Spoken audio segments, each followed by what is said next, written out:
CompTIA A Core 2, Complete Training Course. Exam Objective 1.7. Given a scenario, configure Microsoft Windows networking features on a client desktop. Client network configuration. CompTIA A Core 1 is where networking is discussed in detail, but Core 2 has us covering various networking elements, including IP addressing schemes, static versus dynamic addressing, subnet masks, default gateways, and DNS settings from a software perspective. So if the mere mention of networking still gives you chills down your spine, don't worry, I will provide a brief overview of these topics before we attempt to input any network configuration settings into the Windows operating system. First up is to define what an IP address is.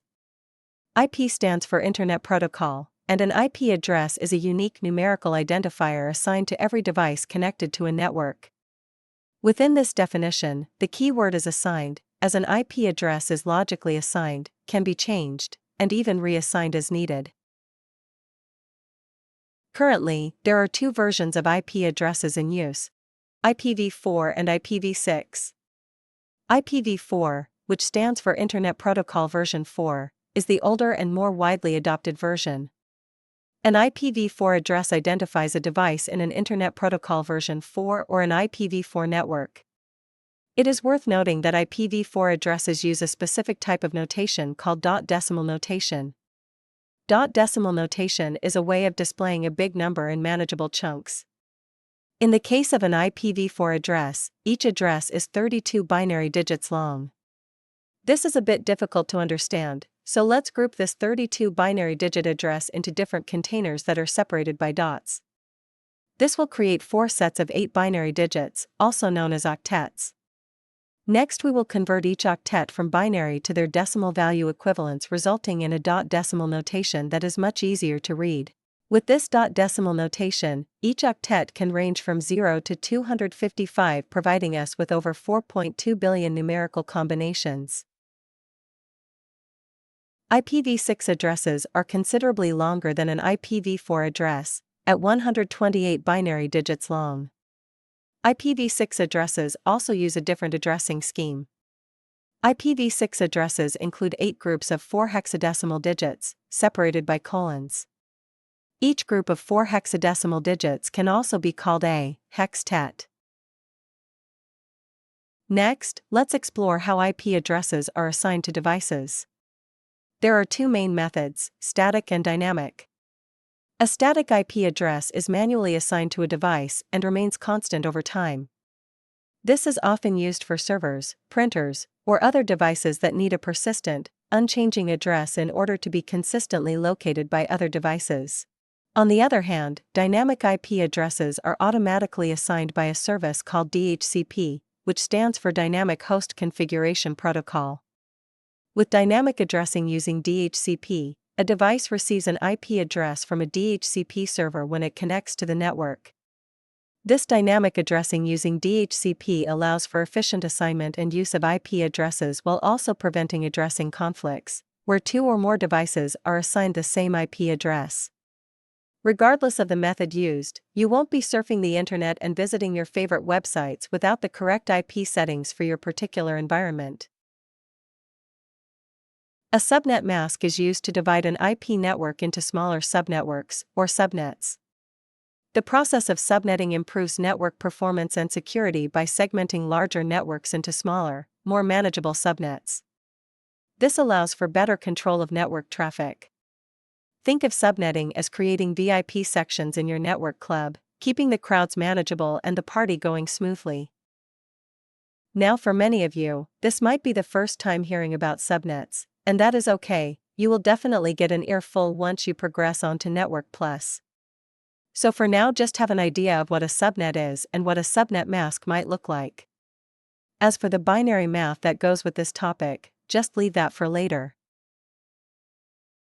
A default gateway, in the context of a computer network, is a router or networking device that connects a local network to the internet or other networks.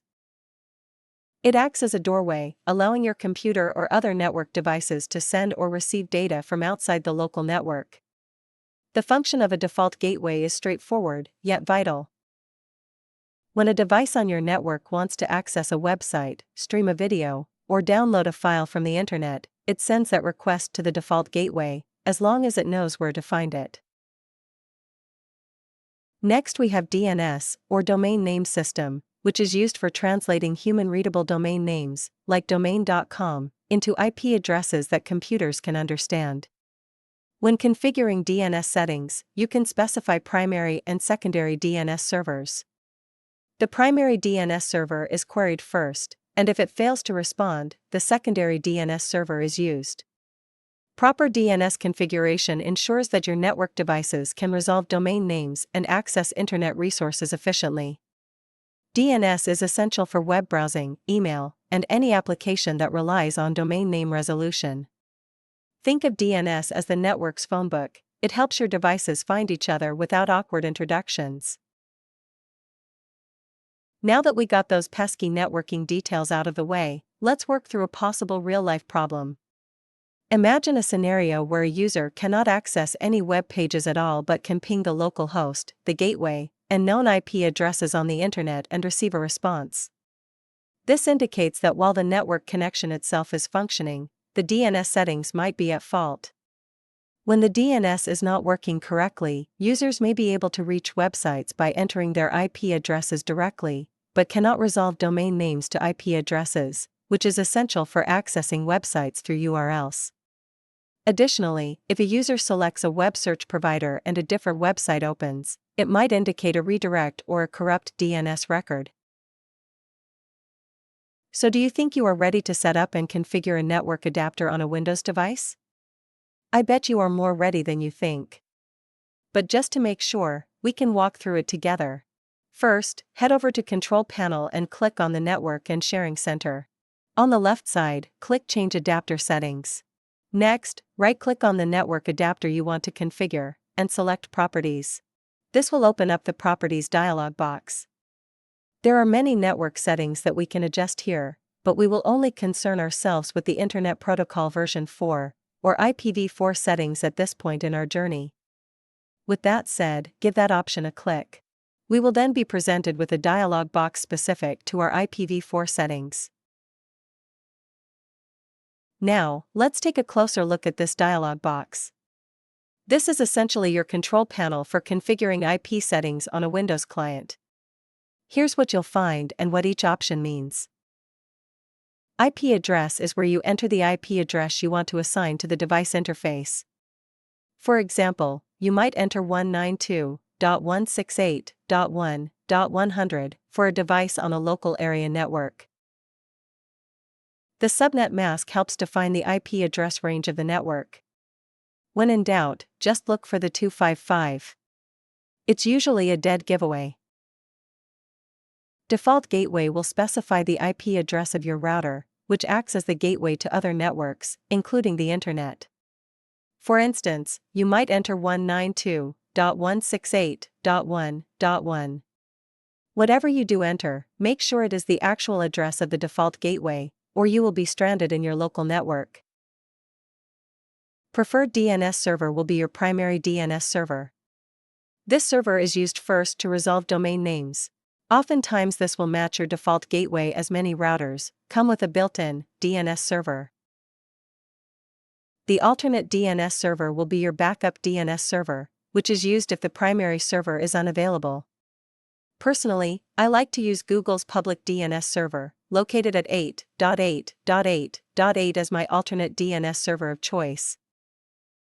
Now imagine you're setting up a small office network, with a mix of static and dynamic IP addresses. The office has a router serving as the default gateway, DNS server, and DHCP server, all in one, that is charged with assigning IP addresses dynamically to most devices.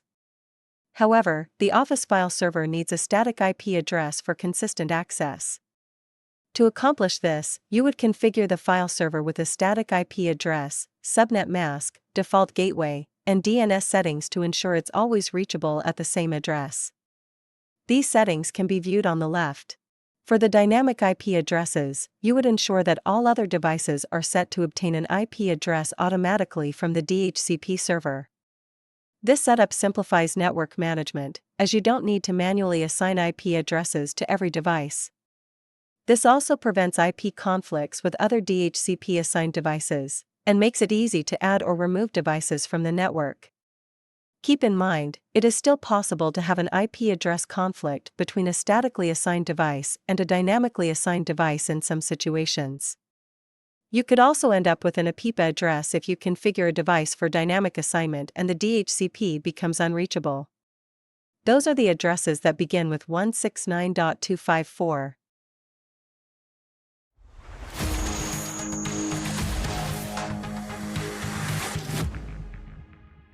Thank you for watching. Subscribe for more great content.